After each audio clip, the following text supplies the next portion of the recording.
Good morning, Little Masters, and welcome back to today's Tolkien Times. I'm the Man of the West, also from the Prancing Pony podcast. Let's wrap up week 44 with Second Age Saturday. And we're going to pick up where we left off last week as Aldarion and his crew returned from a longer than intended voyage. When Aldarion sought out Erendis, she looked at him keenly, but did not come forward to meet him. And he stood for a while at a loss for words, as was not his wont. "Sit, my lord," said Erendis, "and first tell me of all your deeds. Much must you have seen and done in these long years."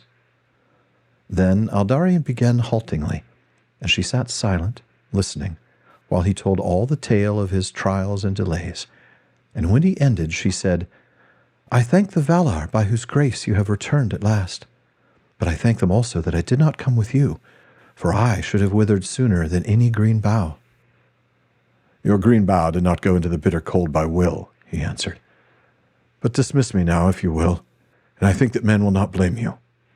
Yet dare I not to hope that your love will prove stronger to endure even than fair Oiolaire?" "So it does prove indeed," said Erendis. "It is not yet chilled to the death, Aldarion. Alas, how can I dismiss you when I look on you again, returning as fair as the sun after winter?" "Then let spring and summer now begin," he said. "And let not winter return," said Erendis. Then, to the joy of Meneldur and Almarion, the wedding of the king's heir was proclaimed for the next spring, and so it came to pass. In the 870th year of the Second Age, Aldarion and Erendis were wedded in Armenelos, and in every house there was music, and in all the streets men and women sang.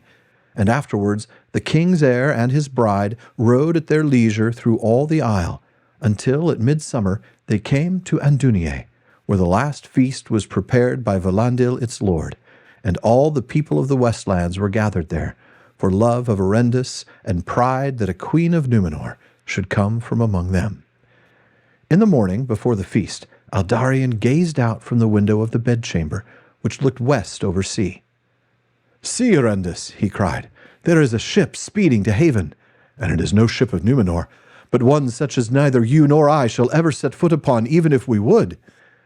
Then Erendis looked forth, and she saw a tall white ship with white birds turning in the sunlight all about it, and its sails glimmered with silver, as with foam at the stem it rode towards the harbor. Thus the Eldar graced the wedding of Erendis, for love of the people of the Westlands, who were closest in their friendship. Their ship was laden with flowers for the adornment of the feast, so that all that sat there, when evening was come, were crowned with Elenor and sweet Liswyn, whose fragrance brings heart's ease. Minstrels they brought also, singers who remembered songs of elves and men in the days of Nargothrond and Gondolin long ago, and many of the Eldar, high and fair, were seated among men at the tables. But the people of Andunier, looking upon the blissful company, said that none were more fair than Erendis, and they said that her eyes were as bright as were the eyes of Morwen Elethwen of old, or even as those of Avalonne. Many gifts the Eldar brought also. To Aldarion they gave a sapling tree, whose bark was snow white, and its stem straight, strong, and pliant as it were of steel, but it was not yet in leaf. "I thank you," said Aldarion to the elves. "The wood of such a tree must be precious indeed." "Maybe, we know not," said they. "None has ever been hewn. It bears cool leaves in summer and flowers in winter. It is for this that we prize it." To Erendis they gave a pair of birds, gray, with golden beaks and feet. They sang sweetly one to another with many cadences never repeated through a long thrill of song. But if one were separated from the other, at once they flew together, and they would not sing apart. "How shall I keep them?" said Erendis. "Let them fly and be free," answered the Eldar, "for we have spoken to them and named you, and they will stay wherever you dwell. They mate for their life, and that is long. Maybe there will be many such birds to sing in the gardens of your children." That night Erendis awoke, and a sweet fragrance came through the lattice. But the night was light, for the full moon was westering. Then, leaving their bed, Erendis looked out and saw all the land sleeping in silver, but the two birds sat side by side upon her sill. When the feasting was ended, Aldarion and Erendis went for a while to her home, and the birds again perched upon the sill of her window. At length they bade Beregar and Nunneth farewell, and they rode back at last to Armenelos, for there by the king's wish his heir would dwell, and a house was prepared for them amidst a garden of trees. There the elven tree was planted, and the elven birds sang in its boughs. I wish the story ended here. I really, really do. Yes, the engagement was too long, and no, these two haven't communicated well with one another, but they finally got married. They do love each other, and they are celebrating, and they're happy, and oh, if it just ended here. It was a long reading, so I'm not going to cover too much here in my discussion, but I want to point out a few things. First, the wedding took place in the 870th year of the Second Age. That's 70 years after Aldarion and Erendis first met. 70 years! Now, I know, they live longer lives than normal men, sure. Aldarion lives to be 398 and Erendis 214. So if we adjust Aldarion's lifespan to be, let's say, 75 years, then it took him the equivalent of 13 years from meeting to wedding. Now, Erendis lived less, so if we adjust her life to a 75-year lifespan, she waited for more than 24 years. So that's a very long wait for this to finally happen. Now, okay, that's enough about the waiting and those weird adjusted lifespans, but I had to do the math, I had to get it in there somewhere because it just felt like such a long time and such a big part of her life to wait for him. Then there's the bit about the Eldar coming to the wedding for the love of the people of the Westlands who were closest in their friendship. Now, there's a note from Tolkien that explains that in the Westlands and in Andúnië, the elven tongue, Sindarin, was spoken by high and low.